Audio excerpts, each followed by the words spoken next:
Hi అండి, నా చేతిలో చూసారా టికెట్స్ కల్కి మూవీకి అండి. కల్కి మూవీకి వెళ్తున్నా, ఎలా ఉందనేది వచ్చాక చెప్తాను. మూవీ చూసి వచ్చాను.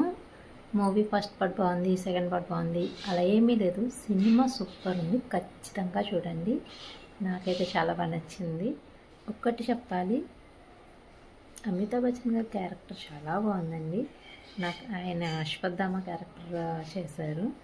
నాకు ఆయన చూసి ఒకటే అనిపించింది, ముసలోడే కానీ మహానుభావుడు, అదే అలా అనిపించింది ఆయన క్యారెక్టర్ చూస్తే. ప్రభాస్ గారి క్యారెక్టర్ కూడా చాలా బాగుంది. రివ్యూస్ చూసి అవి చూసి ఇవి చూసి సినిమాకి వెళ్తే ఏమనిపిస్తుంది అంటే హైప్ పెరుగుతుంది తప్ప ఏమీ కాదు. సినిమాలోనే చూడండి, చాలా అంటే చాలా బాగుంది సినిమా. ఏంటి క్యారెక్టర్స్ అందరూ చెప్తారు కదా, యూట్యూబ్లో వచ్చేస్తాయండి ఆ క్యారెక్టర్స్, ఎవరున్నారు ఏంటి వాళ్ళ క్యారెక్టర్ పేర్లు ఏంటి ఇవన్నీ వచ్చేస్తాయి. ఇవేమీ చూడొద్దు, ఇవేమీ చూడకుండా ప్లెయిన్గా వెళ్ళండి. సినిమాలోనే ఎంజాయ్ చేయండి. ఈ రివ్యూస్ చూసి ఓహో వీళ్ళు ఉన్నారు వాళ్ళు ఉన్నారంటే సస్పెన్స్ ఏముంటుంది చెప్పండి. సో మీకు నచ్చినట్టు ఫ్రెష్ మైండ్తో వెళ్ళండి. సినిమాలో చూడండి, హై ఎక్స్పెక్టేషన్స్ పెట్టుకోవద్దు.